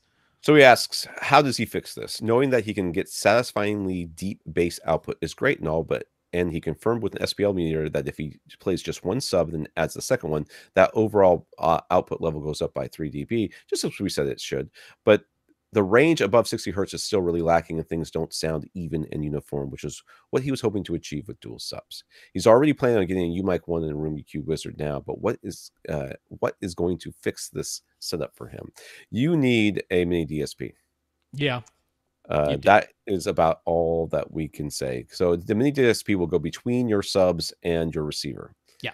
And what you can do with this is then you will now have a variable phase knob. Essentially, it's electronic, but you can change the phase of these subs once you get your Room EQ Wizard and your mini DSP and your mic, your UMic 1. Yeah. Just to clarify, you can change the phase of each sub independently. Yes. That's the thing you can't do right now with your current setup. Well, yeah, that's true. So, what you're going to want to do is just, get that mini DSP and then use Room EQ Wizard to measure your response and then try to fix it, as best it can. It's going to be a whole lot of trial and error, but at least it could be done. I will say it's absolutely worth a try since it's free, using the multi-sub optimization software, which normally works best if you have 3 or 4 subwoofers, not just 2, because 2, it's still limited in what it can do. But since it's free, give it a try, because if it does work, that saved you a whole bunch of trial and error by using that instead of the trial and error method. Now, the trial and error method, if you're not familiar with it, is you are changing the phase of only one of the subwoofers. You leave one alone, but you change the phase of the second subwoofer little by little, and every time you make a little change, and ideally you would go 3 degrees at a time, so you can picture how long this might take, and every time you make that change, you measure in at least 3 seats, like you measure in all the seats you care about, but at least 3 seats, until you find a result that gives you uniform bass across all of those. Could be a time suck. It's 60 individual... Well, 60, it's 180 measurements if you have 3 seats. You're back to 180, but it's 60 trials. Yeah. And then you decide which one you like the best. Sushmet on Twitter, have either of us ever built our own DIY speakers? Nope. I have not. The closest I've done, though, is I had Ascend Acoustics Sierra 1 NRT speakers, and then the Sierra 2s came out, and they offered upgrade kits. And the upgrade kit is you keep the cabinet and you keep the internal stuffing and you keep the binding posts, but everything else gets replaced. So it has two drivers, the tweeter and the woofer. You replace the tweeter and the woofer. You replace the crossover that's inside and all the wiring that goes between those drivers and the wiring that goes between the crossover and the binding posts on the back. So that's kind of like putting together a kit. It's, pretty similar to putting together a DIY speaker kit, but I've never put together my own speaker cabinets. I've certainly never designed my own speaker. So, yeah. I've done some assembly required. Have taken apart many speakers. Right. I've taken all the stuff off of them and then put them all back together. And that was for review so that you could see all the drivers and stuff like that. But no, I've built tables. I've built room treatments. I've helped my kids do a bunch of stuff, but I've never. When somebody says, "Have you ever built your own DIY speaker?" I mean, to me, that means you design the crossover and everything else. I'm a million. You might as well ask me if I've ever built an airplane. It's just no. If I were to do it, I would absolutely use a mini DSP as an active crossover because I'm not futzing around with all the little capacitors and inductors and resistors to get the. I'm like, nope, mini DSP will be my active crossover. I can't solder. Oh, really? No good. I've never. Oh, you can. Anybody can solder. Well, except for Iron Man. Iron Man can't solder. Man, that was some bad soldering technique. I have never soldered before. So until I do, say really over and over again. I dare you. But I've never done it. So it's okay. It's not complicated. It doesn't seem like it. It seems like something I'd want to do. I own a soldering iron. Unlike Iron Man, you hold the heat to the thing first, and then you apply the solder. You don't dab the heat to the solder. It's not. Oh, man. If only somebody had gone in there and said, Robert Downey Jr., that's not how you solder. You look terrible as Tony Stark. Boschko bought an APC G5 rack-mounted surge protector and power filter. He heard us saying how we recommend plugging high-power subwoofers and amplifiers directly into a wall outlet, which is also what a lot of their manuals recommend. But what about an AV receiver? And what about the APC G5 that he owns? Is it okay to plug his AV receiver into the G5, or would we recommend plugging his AV receiver straight into a wall, or perhaps a different surge protector? I have my receiver plugged into my APC. Okay. I do. And you have the H10 or H15? I don't remember. I don't remember. I'm sorry. Your one is not the battery backup, so I'm pretty sure it's the H type. Oh, it's H15. H15. It's H15. It's H15. Now, did you plug it into one of the outlets that's labeled high current? Yeah. High output? Oh. Yeah. So those one are surge only. Yeah. Oh, actually, we're already answering the last question, but so the G5 from APC. And the G series are their rack mountable ones. But that one is a surge protector and a filter. So it filters out electromagnetic interference and radio frequency interference. But it doesn't do voltage regulation. It's not a battery backup. It does have delayed outlets if you want to press the thing on the front. And then some of the outlets are always on as long as the thing is plugged in. And then the other outlets cycle on and you can set how long a delay it is by the button press. But that's about the only feature. So this one, they do say it will let the full 15 amps through. It doesn't choke it down to 12 or 10 or something, which a lot of other surge protectors do. So I would be very okay with plugging an AV receiver into the G5. It doesn't have the thing that we're a little bit worried about when plugging amplifiers into power protectors, which is the voltage regulation. Right. Because that's the thing where you sometimes get this weird feedback loop of, give me more power. Oh, you're asking for more power. I better clamp down. Hey, you're clamping down. Give me more power. And they fight with each other like that, and it doesn't go anywhere good. Blow on your subwoofer amplifier. Yeah. So yeah, since it doesn't have that and it does let the full 15 amps through, I'd be very okay with you plugging your AV receiver into that G5.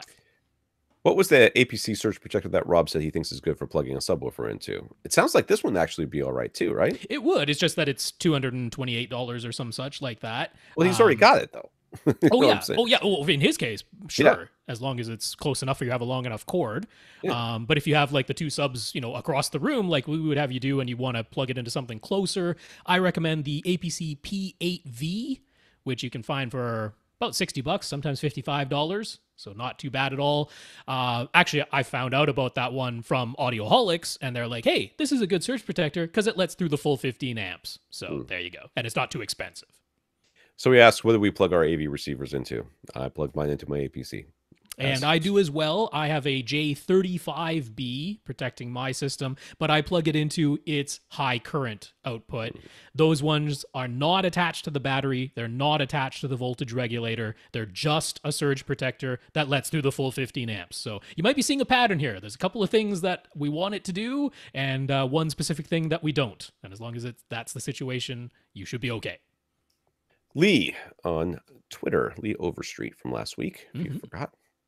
If you're looking at AV receiver models that were released in 2017 or later, is it safe to assume they'll work with Dolby Vision, even if it isn't explicitly stated? Is it really even necessary in the AV receiver? If you have a Dolby Vision source and a Dolby Vision TV, is that all you need to worry about? Well, it's got to be able to pass it through. And it's got to be able to pass it through, which is, I still think it's dumb, but that's the way why it is. As long as it's HDCP 2.0 or 2.2 and HDMI 2.0, whatever it is, 2.0. It should be able to, right? The bandwidth is all there. It's not a bandwidth problem, but it has. I don't exactly know why. I'm sure it's Dolby's fault, though. Oh yeah, well, I still suspect it's because they want to make sure that when it's Dolby Vision, it deactivates any video processing that the AV receiver might be applying, because Dolby doesn't want anybody else touching that signal. So I would guess that's maybe part of it. But no, you do want to look explicitly for Dolby Vision support, even in AV receivers that are quite new. Like, hey, we just talked about that NAD. That's pretty new. It doesn't do Dolby Vision. Right. Right. Now, if you're buying from one of the major brands that we recommend all the time, Yamaha, Denon, Marantz, Onkyo, Pioneer, you're almost certainly going to be fine. Yeah. If it's 2017 or 2018 model, but then it will be stated.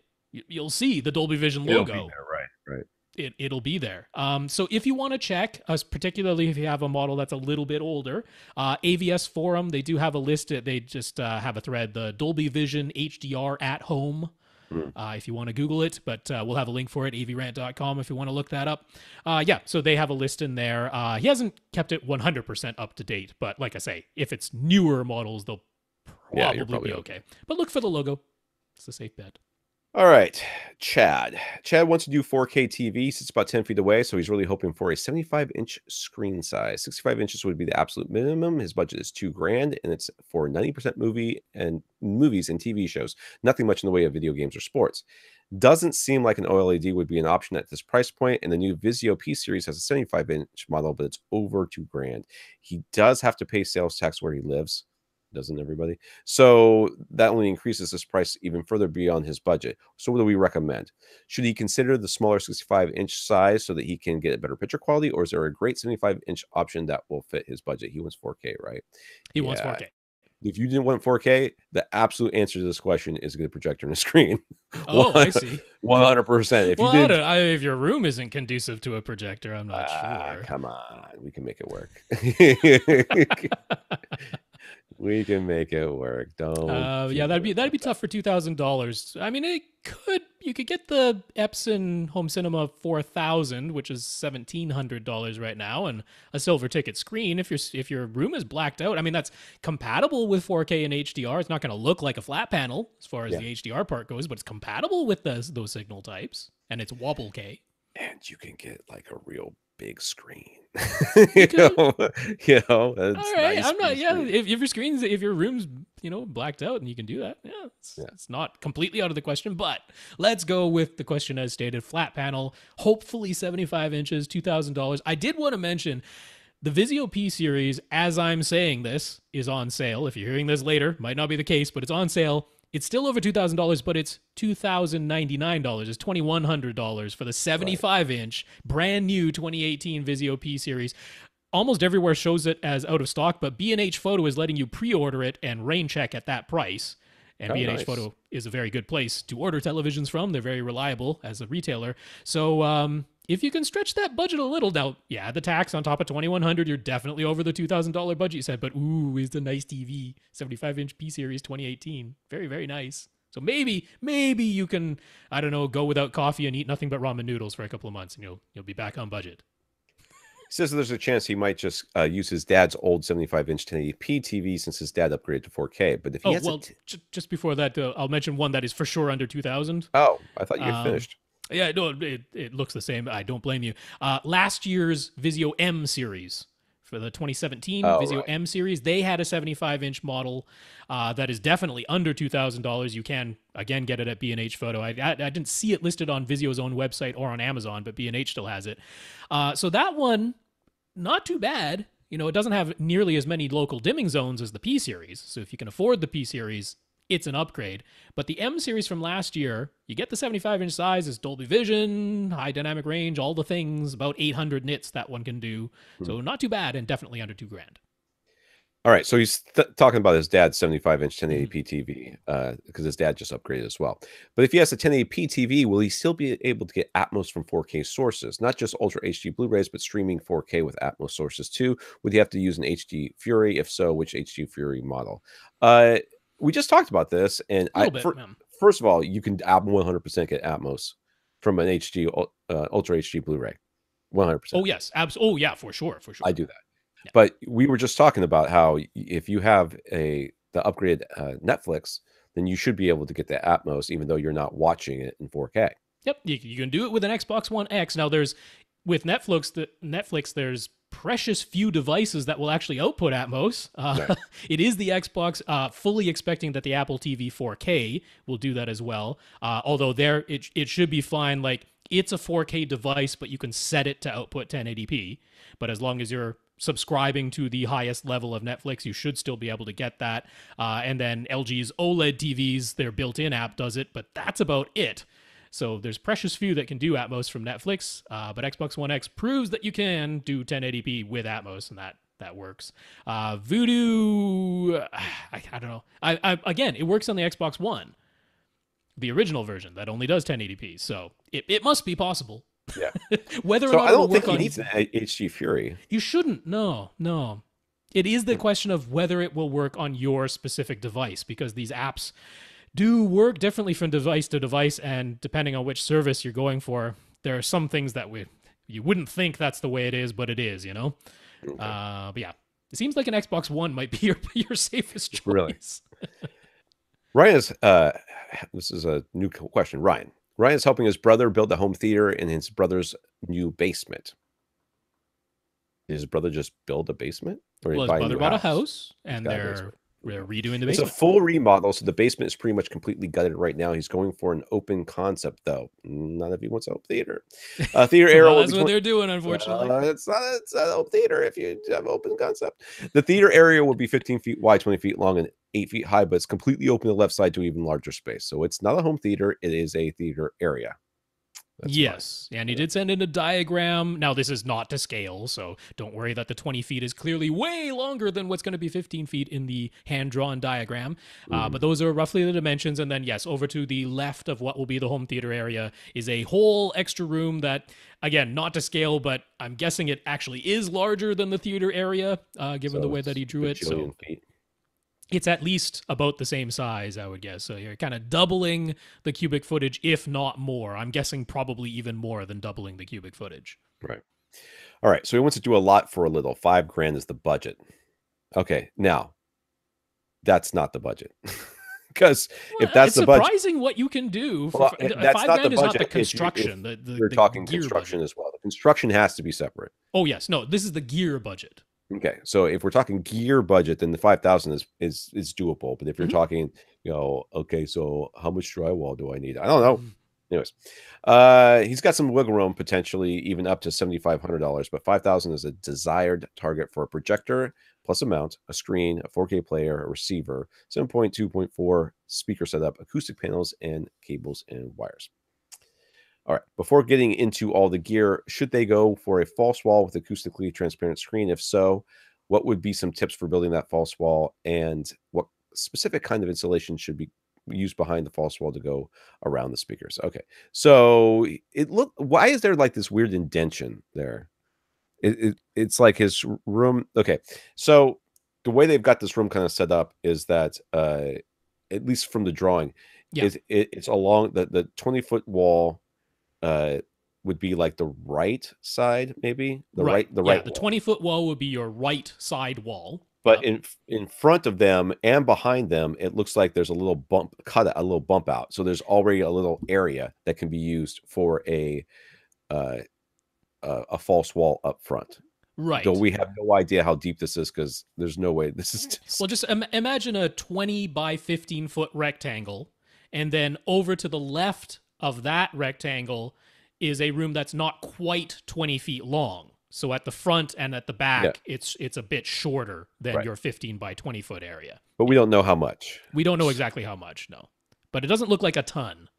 Right. Yeah, and even we can't see what's on the left side there, but we can see a little bit of that front wall on the left, and I think that's about it. So it's, I don't know, maybe 4 or 5 feet at the most, something like that. Yeah, okay. Well, this kind of lends itself to a false wall. We're not really sure how deep this thing is. It does lend itself to a false wall where you can just build it across, but I'm going to be honest with you. The whole thing is only 20 feet long, and he wants 2 rows of seats. Yeah. I'm... I don't see a big need for it. I don't either. I mean, if this is a dedicated theater, why limit yourself? I mean, I guess it's for the look of not seeing any speakers up front, but here I would recommend that your front left and right speakers are going to be to the left and the right of your screen anyway, not actually behind it.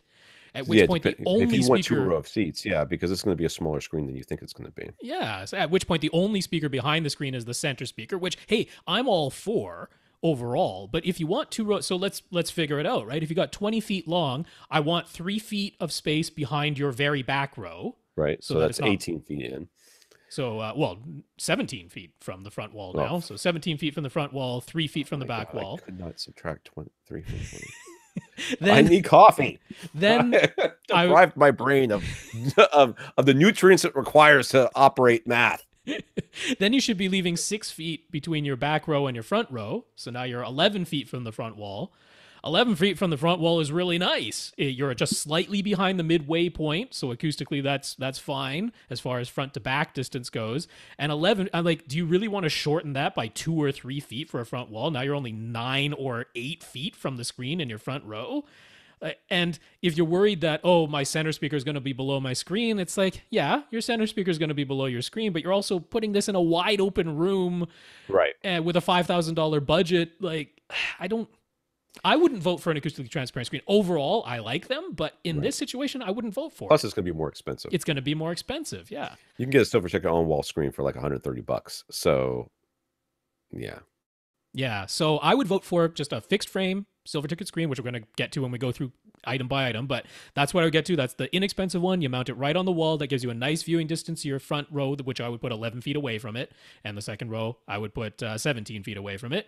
Leaves you some space behind that second row. It all works out. Now, maybe he ignores us or someone else is listening and they're like, I'm building a false wall. I would like to know what insulation to put behind there. Any insulation. Say whatever is left over. Whatever is the cheapest insulation you can get, because you're not going to see it, and they all perform the same. Right. Any insulation behind there. Yeah. Okay, I'm scrolling down. For this budget, a 1080p projector would be fine. What do we recommend? Okay, I'm not going to look at your recommendations. I'm going to guess it's going to be a BenQ. Or a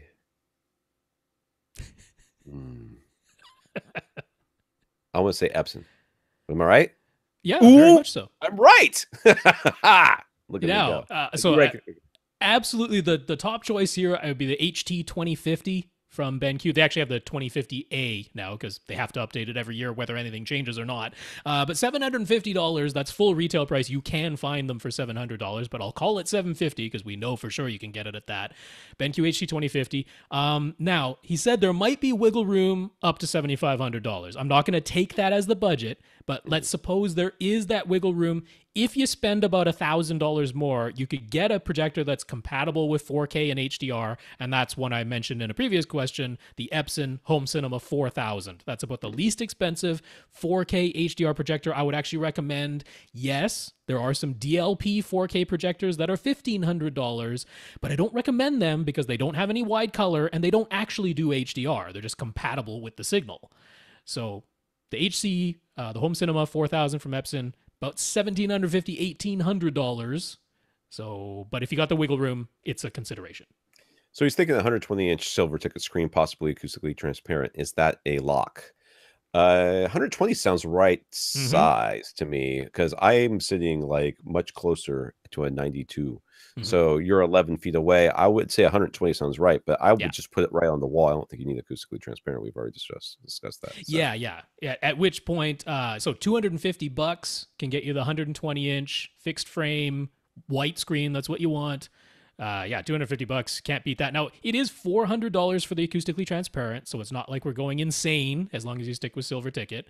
So if you're going to do it, then by all means, but know that it's $400. So now, running total that I've kept track, you're either at $1,000 if you went with the inexpensive BenQ and the fixed frame non-acoustically transparent, or as much as $2,200 if you got the acoustically transparent and the home cinema 4000. That would be the big upgrade choices.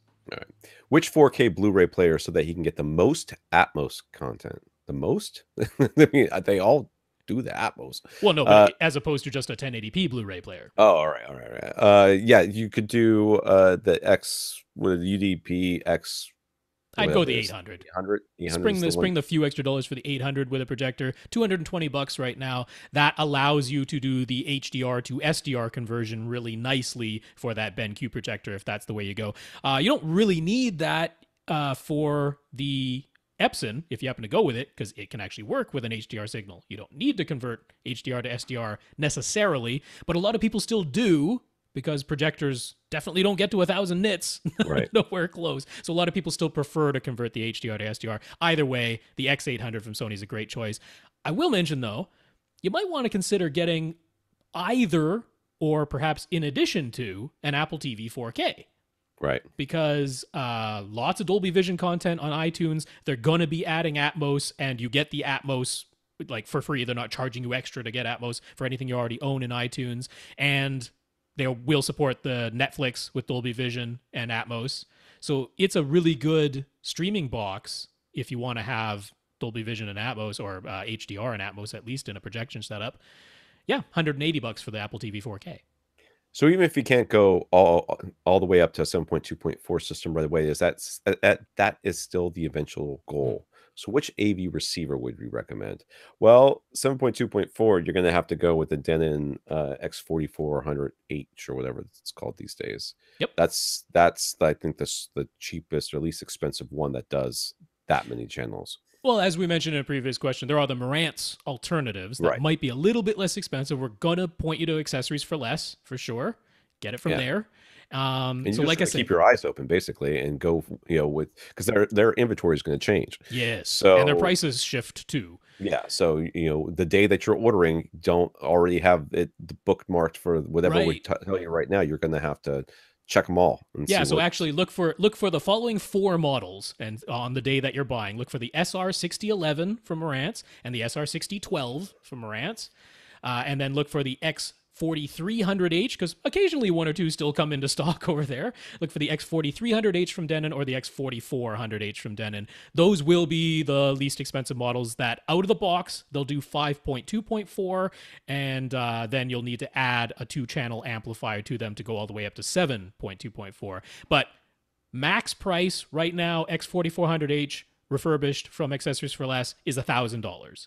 And then right now, as we're saying this, you can get the SR6012 or the SR6011 for less than that, but the prices might change or they might not be in stock. Subwoofers, he says, big open space. Hopefully 2 of them. Which ones? I'm going to say not 2 of them. Oh, really? With 2 rows of seats? 2 rows of seats? How can we not have 2 of them?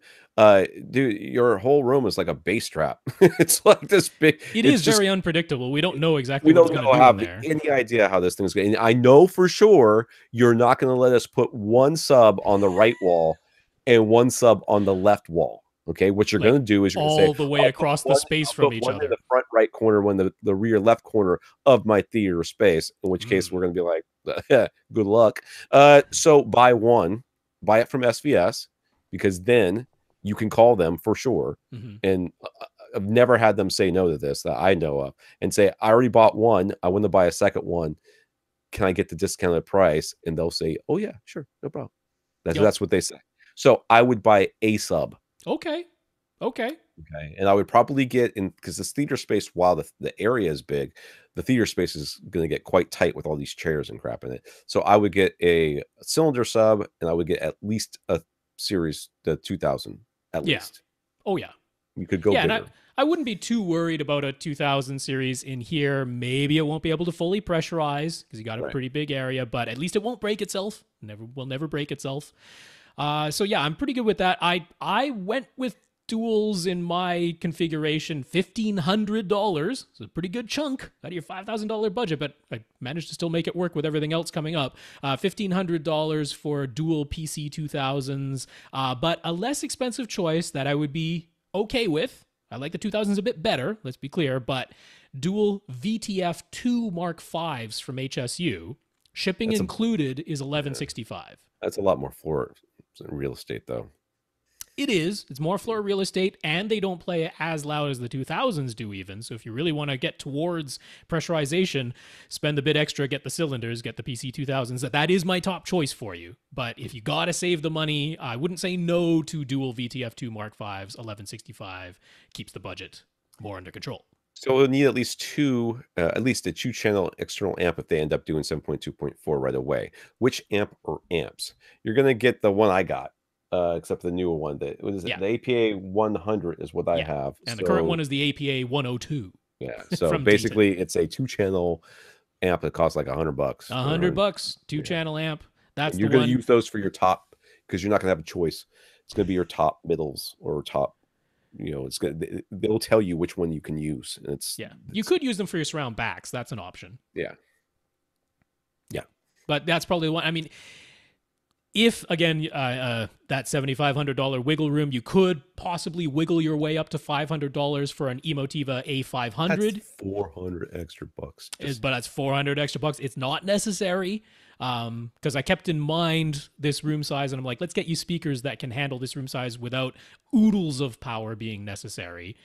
So not necessarily, but hey, if you just want the 5-channel amp for some reason, $500 is about the least you can spend. A500 from Emotiva could be an option.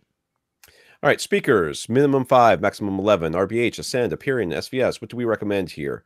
It says you're sitting close to them. So for the most part, fairly, yep. You're not that far away. Now, people in the back row, you're going to want to have your mains be able to either put out some sound or be very efficient. So you could go with something horn loaded. I like the idea of getting the new RBHs. If you can squeeze those into your budget. Those are not super efficient. No. But they have high power handling. Right. So that might be an argument for spending a bit more on the extra amp if you went that way. I like the idea of doing that. For the overhead speakers and for your surrounds, you could, if you go RBH up front, that's where you can skimp, I think. I do like the idea of having 2 surrounds on each wall. So okay. I know that so you're going up to 13 speakers potentially. Going up to 13 speakers. We're going to wire those speakers in series. Series. I'd go series for sure. Yeah. So you're going to put one so they're both going to be wired together, and we'll talk about that later. But there'll be the same output from both speakers on the left, same output from both speakers on the right, and having placing them as you would place surround speakers, but behind one for each row, just a little bit behind their head. That being said, you still don't have a left wall, so I'm not exactly sure where you're planning on putting your left surround speaker. Well, that's actually a question that he has for us. So okay, but we'll get to that in a second. Yeah. I like the idea of getting like the Focal little birds or whatever they're called, the small ones, and doing that for all the surround and overhead speakers if you can. Yeah. I don't know what that is price-wise, but that's what I like. Well, let's see. It's $100 each for each of the little birds. So that's and you'd be looking at 4, 6, 8. Yeah, 10. 8 of them. 10. 2, right? 10. Well, no, because you're gonna have three RBH speakers up front. I know, but you still need 10. Oh, 10. Yeah, you're right. 13. Yeah, because you have the dual. Okay. So it's $1,300 right there with that. Oh, at least. Plus the RBHs. The RBHs could be a little bit more than that. So no, that's what I'm saying. The $1,300 is just the Focals. Well, no, it's $100 each. If you need 10 of them, it's $1,000. Oh, right. I don't know what I was thinking. Math. Dang Dang it! Well, I'm gonna suggest now you've got a completely open ceiling right now, so I don't see any reason why you couldn't plan for in-ceiling speakers. And that would be fine too. And it's an 8-foot ceiling, so don't need anything nuts. Don't need anything crazy. That would take my budget from 1,000 to getting rid of so it'd be 800 if you used. That's right. The outdoor speaker ones we talked about before. Yeah, because the Outdoor Speaker Depots, the MK650s that we like a lot as Atmos in-ceiling speakers, $100 per pair, so 2 pairs, $200 right there. I think that's a great value choice. And if you want to put backer boxes around them, all they need is 1 cubic foot of air. It's pretty simple to build yourself a plywood box and put some stuffing in there that's 1 cubic foot. Not hard to figure out that math. So yeah, I think that's a really good choice for those. I'm absolutely not opposed to the Focal Little Birds and the RBHs at all. I think that's a good choice. I'll simply give some alternatives that I think are also good choices. Tom mentioned you might decide to go with something horn-loaded and higher efficiency so that you don't have to worry about amplifier power, and HSU's speakers could be a very good choice there. Right. That would be good too. So they got their HB1 Mark II bookshelf and their HC1 Mark II center, and prices are not going to put you anywhere crazy over there. Like I set it up for 7 of them because I didn't think about the dual side surrounds, but I'm in agreement with that too. But if you got 7 of the HSU speakers, you're looking at just under $1,300 for that, plus the $200 for the 2 pairs of Outdoor Speaker Depot speakers. So about $1,500 total would be 11 speakers, and then I also very much like Ascend Acoustics, their SE series, their CMT 340. That's their big model in that series. If you had 3 of those across the fronts and then a whole bunch of HTM 200 SEs as your surrounds and backs. Yeah, again, 7 of those is just a little over $1,300. So really comparable in price. All of these are very comparable in price. Any of those 3 options. So if you went with the Impression Series speakers, the R515s, the LCR speaker, if you went 3 of those, they're about $200 each. Okay. So that's $600 for the front row, for the front. So 600, 800. See if I could do that. Is that $1,400? Did I do that one right? Thank you. That's my recommendation, those 3. That's if you get the regular Impression, you can bump that up to the Elite speakers up front, which would be maybe worth it. So something there. So so we're all in the range of around $1,500-$1,600 total for all of these speakers. That's not for speakers of this quality, man. That's not bad. That's not bad. So he says, acoustic panels, how many? Where should they go? Well, you don't have to worry about your left speaker. Nope, your left wall don't need no panels over there. So you're gonna want some. I mean, you're definitely gonna want to put a nice thick panel, maybe even off the wall by a couple of inches, right next to your front right speaker. I'd actually like to have a fair amount on that whole right wall. Well, in a perfect Pizza Hut world, as I used to say when I used to work at Pizza Hut, you would just line that entire wall with insulation and just put speaker fabric over the top of it. Yeah, I mean, that's not out of the question because raw insulation by itself that you're going to cover with something, not that expensive. Right. So if you can cover a large portion of that full right wall, I'd love you to go with 4-inch thick insulation if you could, which does, of course, increase the price a bit. But if you just get that, and then, so he was talking about building a false wall. Maybe the false wall doesn't go on his front wall. Maybe his false wall goes on his right side wall just to cover up a bunch of insulation. Yeah. That's not out of the question at all. I mean, we're kind of giggling at it, but that's entirely something we would consider doing. Because what you're trying to do is acoustically make that physical right wall not so dissimilar from the complete lack of a wall on the left-hand side, which means we want it to be as absorptive as it can be. Right. So yeah, if you can do that, and that might even be cheaper than buying a bunch of panels. I think it would be because you're just getting raw insulation, and then I mean the false wall. He's like, how do you construct that? Stick framing and then some speaker grill cloth over it. There's nothing to it. Well, the speaker grill cloth is not exactly. It's not exactly cheap. I mean, it's not to cover an entire wall of 20 I guess feet by you get it from Seymour AV though for not that much money. So I would look into that, and then if you can do that, then you really only kind of need nothing else. I think maybe I'd still put a panel on the back wall for sure. Sure. but I think that's probably about all I would do, to be honest with you. I'm down with that.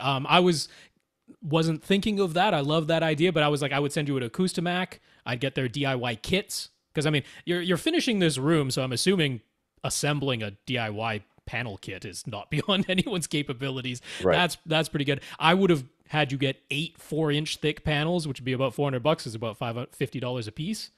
But I think if you put that $400 budget towards just making your own right wall super absorptive, that'll still work. Right. So budget about $400 for your acoustic treatments. All right. Wires, cables, mounts, that sort of stuff. Well, a mount should. What did I just do? I don't know. Mount should run you about $100. You know, you can get one cheaper. I get one from Monoprice, $25, man. Oh, they even have one that's like adjustable in its height, which you would want for that BenQ, because the BenQ doesn't. Yeah. It has a little bit of vertical lens shift, but very, very little. So you might want an adjustable vertical. So can the BenQ be put in a shelf back there? No, because it needs to be closer. It has to be closer. Okay. It doesn't have the zoom range to be on a back shelf. Okay. The Epson might. The Epson has a lot of zoom range and a lot of lens shift. That would save you some money, because that's like a piece of plywood and a couple of brackets. Right. Which you could still do just on the ceiling. Yeah, it would just be on the ceiling. Now, you just got to make sure that the BenQ can actually, or any of these projectors, if you decide to do that, not all of them can project down. That's right. From you know, a lot of them will set up so that if it's table mounted, it's meant to be at the bottom of the screen. Yeah, looking, you know, the bottom of the image going up. Whereas some of them you can flip that so that you're to the bottom of this, they're at the top of the image, even though they're right side up. But so if you ceiling mount, and again, like $25 from Monoprice can get you a mount that can do this. So that's probably cheaper than building the thing yourself. Might be, yeah. And then cables, again, Monoprice is a good option for that. You can always just Amazon it, see what you can find. Sure, but I'd go with Monoprice. I like their stuff. Like, I also like putting all your gear in the back of the room in that little alcove thingy you got back there, and that means that your HDMI cable doesn't have to be hugely long either. Yeah. But again, I'd still get it from Monoprice. If you can fit within their copper ones that are HDMI high-speed premium certified, which those ones actually do pass the whole thing. They've got the sticker and they're fully certified, and they really do the 18 gigabits per second. But you don't want to go beyond 25 feet with those, and even 25 feet is a bit sketchy. I'd rather stick to about 15. So if you're getting over 15 feet, definitely if you're getting over 20 feet, go with their dynamic view, their active HDMI cable. But yeah, that's a great choice there. What about maybe 500 feet of speaker wire, a big old spool of speaker wire? Right. You can get that from Monoprice. Sure. And maybe some wall mounts. You can get those from Monoprice. So I'd get it all from Monoprice. And I budget about $400 for your cables and wires. So what should they do for the left surround speaker that won't have any wall to mount it to? You mean your pair of left surround speakers that I have decided that you're going to have?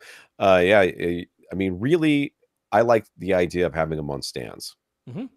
And if you can get a stand that will actually connect to the bracket at the back of the speaker, okay, so that it's physically connected to the stand, so you can't knock it off the stand. The whole thing has to go over. So there are options there. I don't know what they are, but that's what I would be looking for. We always recommend SanDisk. I don't know that SanDisk has anything like this, but they probably do. And even if they don't, you could probably build something yourself. I mean, if you guys can I'm mostly okay with sticking a bunch of blue tack under your speaker. It makes a pretty solid connection and gives you some damping, which is nice. Yeah. Either way.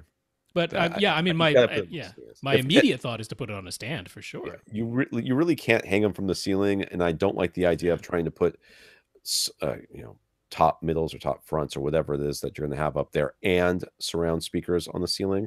We've known from many experiences that doesn't work very well. So stands is the way to go here. Yeah. Now it looks like he's got like a bar area planned that'll go next to the rear row of seats. Maybe you can just put the second left surround speaker somewhere in that bar area, because that seems like it's going to be about the right height. Right? Most bars are about the right height for a surround speaker. So that might be fine for one of them, and then the one that's going to be for the front row. I'm thinking it just goes on a speaker stand, which would be very close to the bar. So it's not like it's going to be hanging out in the middle of nowhere. It's going to be like next to the bar. So just don't bang into it, Right. Now, if you decide you don't want to go with two 2 surrounds speakers on each side. If you decide you don't want to go with that, then you're going to have to decide what's the most important row, right? Really, and place it optimally for that row. Yeah. The people, like, if you decide that the front row, which is probably what you're going to do, is the most important row, well, the people sitting in the back row are the surround sounds are actually going to be coming from in front of them, which is non-optimal. But who cares? They got stuck in the back row. Yep. So and they still have surround backs, and they still have overhead, so they're all right. They'll live. They'll live. All right, that's going to be it for this week. Oh, well, last one of his was anything else, and we talked about Logitech Harmony remotes already. Oh, yeah, sure. If you want to get that, that's a great add-on that can, make your system nice and slick. Since you're building everything, I don't know, maybe you're getting some, lights that you can control with an app or whatever, and the Harmonies can do that too. Yeah. So you can have a cool You also thing. need to consider where you're going to put your gear and right. build he shelving. He has a spot marked out in the back left corner of the theater area there. So. If you don't already have shelving built for that, you're going to want to plan for it and do yourself a favor and do not, if you have it built in, just make sure that you have it built in such a way that you can access your gear. Yeah. Getting behind your gear is it's an inevitability. You will add something or something will break and you'll have to replace it. You want to be able to get behind your gear. But since we gave a couple different options, I totaled up all the least expensive options. So if you went with all the least expensive options, and this is including $400 for acoustic treatments, $400 budgeted for cables and wires, and $120 budgeted for a Harmony companion, and all of those are optional. You might have some wiggle room in there, but all the least expensive total together, those things included $5,550. So we went a little over the $5,000, but you said there might be wiggle room up to $7,500, so that certainly fits within that, while being much closer to $5,000. If you went for all the most expensive options, so you upgraded the screen to acoustically transparent, and you went for the HDR projector in the Epson, all that stuff, and the more expensive subs to $7,855. So a little bit over the $7,500 theoretical max, but that's all the most expensive. You don't need all the most expensive. That was even with the 5-channel Emotiva amp in there. So lots of ways to bring that down. Who we got for next week? Just Infinite Gary, who only had a couple of questions there, so he's the last person on our list. All right. Well, this is AV Rant, the podcast that answers your home theater questions. To get your question answered, all you have to do is ask. You ask by emailing us at question@avrant.com. We want to thank our listeners of the week. We want to thank Chad for going to www.avrant.com and leaving us a cup of coffee tip on our PayPal. So thank you very much, Chad. Yeah, Chad, thank you very much for the donation. I want to thank you to our 60 patrons over at patreon.com as well. Yeah, patreon.com/AVRant Podcast. And thanks so much to our 60 patrons. And a big congratulations goes out to Joshua, who won our listener Chris's Insteon Hub giveaway contest. So thank you, Chris, for the Insteon Hub giveaway, and congratulations to Joshua. Yeah, Joshua A. We'll make sure that it's the correct Joshua getting credit for the win there. So Joshua A., who entered, congratulations on getting that Insteon Hub. So Joshua A., contact Tom, give him your address and phone number, and we'll get stuff sent out to you. All right, for AV Rant, I'm Tom Andry. And I'm Rob H. Now go out and listen to something.